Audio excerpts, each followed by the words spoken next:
আসসালামু আলাইকুম। আমি খাগড়াছড়ি থেকে। মনটা খারাপ হয়ে গেল, যার চলে যায় সে বুঝে। যারা ইসলামী ব্যাংকের সাথে আজকে বহুদিন যাবৎ জড়িত, তাদেরকে ছাঁটাই করা হচ্ছে। আসলে একটু চিন্তা করুন না ভাই। এই একজন ব্যক্তির উপরে তাদের পরিবার পরিজন চলে। আজকে তারা কোথায় যাবে, কি করবে? তাদেরকে তো রাস্তায় নামিয়ে দেওয়া হলো। আমি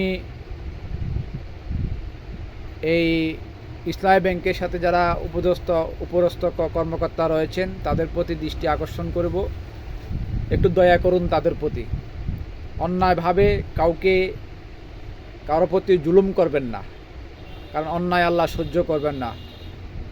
আপনার একদিন মৃত্যুর স্বাদ গ্রহণ করতে হবে, আপনাকে জবাবদিহিতা করতে হবে আল্লাহর কাছে। আল্লাহ হাফেজ।